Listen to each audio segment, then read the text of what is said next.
Primer de tot ens agradaria preguntar-li d'on va sortir aquesta idea de fer el dimoni 2012. Doncs mira, hi ha un procés creatiu, diguéssim, en el que agafes tots els ingredients que tu voldries que formessin part del disseny i els exposes, diguéssim. I sobre això vas treballant i la idea va sorgint i la vas encaminant a mesura que vas treballant en el projecte. I per què aquest dimoni concretament?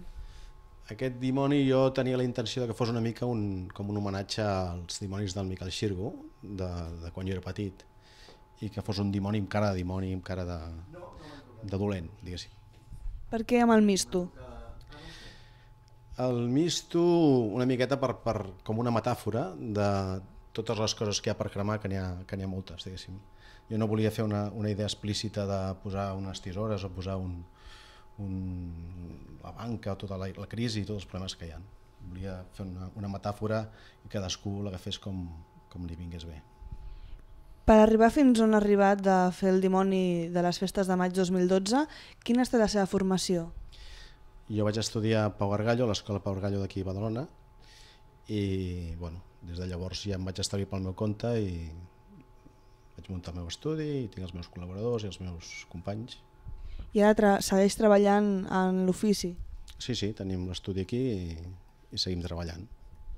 Es va presentar al concurs del dimoni 2012 per primera vegada o havia presentat en altres ocasions? No havia presentat mai, és la primera vegada.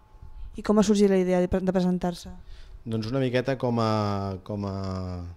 en la recerca, diguéssim, lúdica del disseny, no? Com una mica com un divertiment, i també una miqueta per reivindicar el bon disseny o el disseny sense pretensions, però el disseny de qualitat.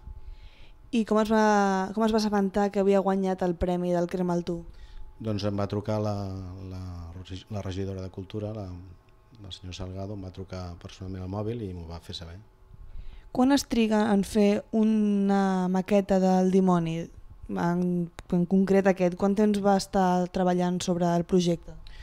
A vegades, igual que amb altres projectes de la meva feina, quan et poses a treballar, doncs, a vegades les idees flueixen molt més ràpid que altres, no? Jo podria dir que, no sé, des que el moment que començo a treballar fins que lliuro el projecte igual van passar 15 dies, però amb intermitència, diguéssim, no? Un dia et poses a treballar amb la idea, altres dies a buscar documentació, fins que presentes el projecte. I aquest dimoni 2012 que ha sortit finalment guanyador, va ser la primera idea que va tenir o va estar adoptant entre uns quants dissenys? Com et deia abans, primer agafes tots els ingredients que penses que pot ser interessant que formin part del projecte i els poses, no? I al final la idea de fer una idea molt explícita no em va convèncer i vaig preferir doncs això, no? Cremem-ho tot, agafem el llumí, cremem-ho tot, posem en marxa les festes també, no? Cremem el dimoni i posem en marxa les festes. És una miqueta un concepte genèric, metafòric del que podria representar. Normalment, com viu les festes de maig? Doncs en família i fent badalonisme tot el que puc. I aquest any què creu que sentirà al veure el seu dimoni cremant a la platja el dia de la nit de Sant Anastasi? Jo estic entusiasmat, estic esperant el moment. Jo normalment estic a un balcó de la Rambla veient com crema. Aquest any no sé si aniré a peu de dimoni o faré el mateix que sempre, però tinc moltes ganes. Doncs moltes gràcies, Ramon Carreter. Molt bé, vosaltres.